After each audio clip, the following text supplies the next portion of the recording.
Thank you, Ray. Thanks, man. Thank you. Thank you. I'm talking about a man who is considered by many to be one of the greatest investors in history. Certainly the most successful hedge fund manager in history. He's returned more money to investors than anyone in the history of investing in that category. $57 billion since 1975, to give you an idea. So not only is he one of the greatest investors, people call him the Da Vinci of investing, he's been called the Steve Jobs of investing, but the reason that Ray is so unique is he's also an unbelievable entrepreneur.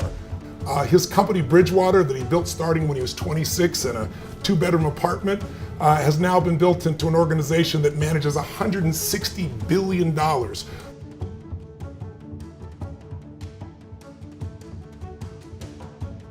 You're learning right now the most fundamental important distinction that has guided this man's life after going through so much failure to have so much success. And every business person, any human being that wants to make better decisions needs to apply this. So I hope you'll take it in.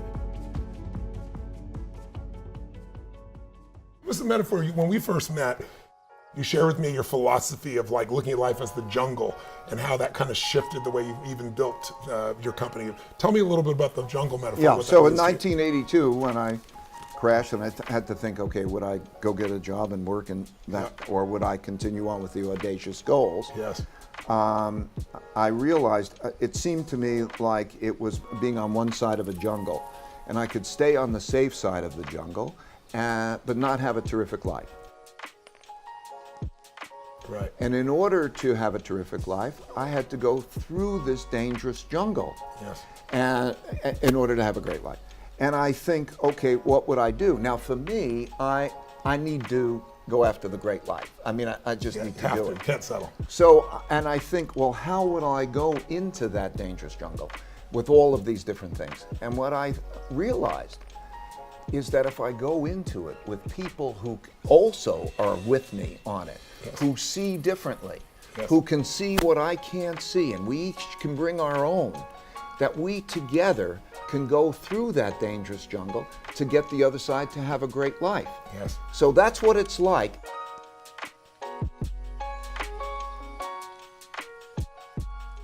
One that had the biggest effect on me was 1982. Yeah, I want to talk about that.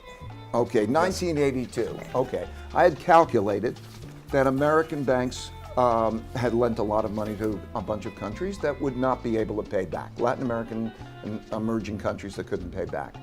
And it was a sort of a crazy point of view. But Mexico defaulted. You were right about that part. Right about that part, but you're not right if you're not making money in the markets. I get it. Okay, so they default August 1982. And I thought the stock market's going to go down, and the stock market went up because Federal Reserve eased, things changed, and whatever, and I learned, okay? Yes. So I was, But it wasn't, you didn't just miss. You were like publicly humiliated. What happened to your company at the time? You lost all your, tell us what I had to happened. lose, I lost all the people who worked for me. I had to let They were like them all family go. to you. These were like family, yes. Yeah.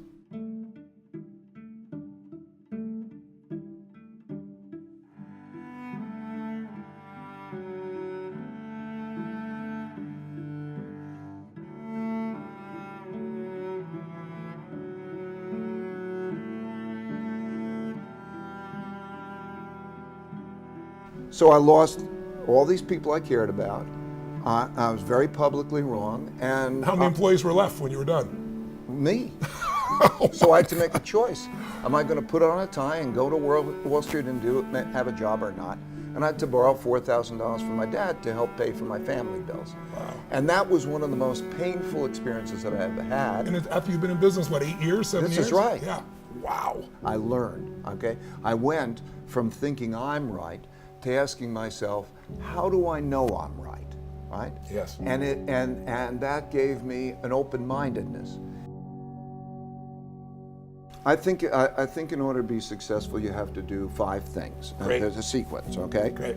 First, you have to have your goals. And you talk about audacious goals. Well, I think have audacious goals.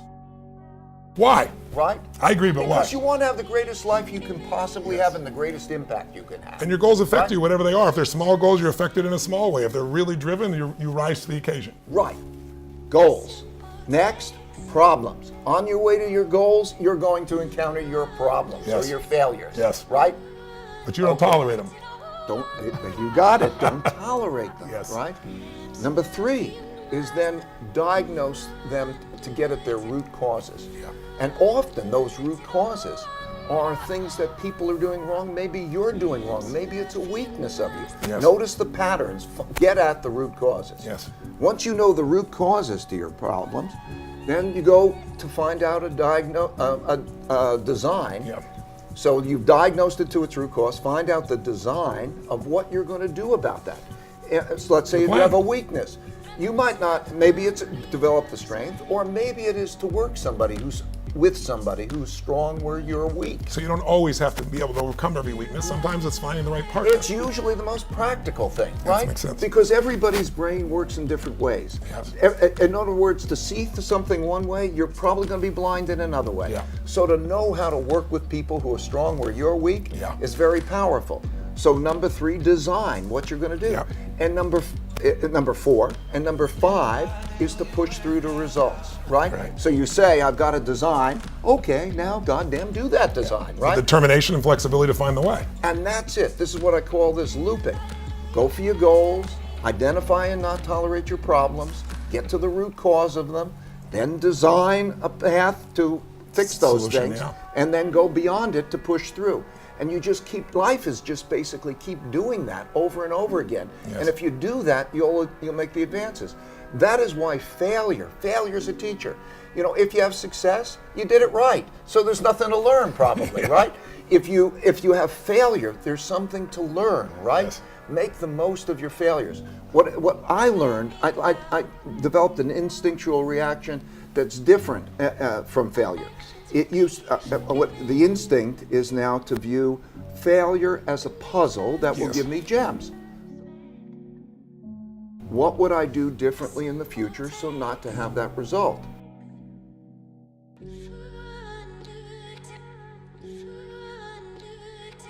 Have your audacious goals. Right. Learn from your mistakes. Yes. Realize that you're not in it alone. Yes. Know how to get the best resources and know how to learn from that thoughtful disagreement. Yes. And you will get there. You will evolve. There is always a best path. You just don't know it. Yet. Right? You don't know it yet. Yeah. Yet. When you fall and you get banged up, reflect. Yes. Reflect. Calm yourself down. Reflect. There's a lesson there, right? It's the same things. Make them your puzzles. Yeah. Right? They'll give you gems.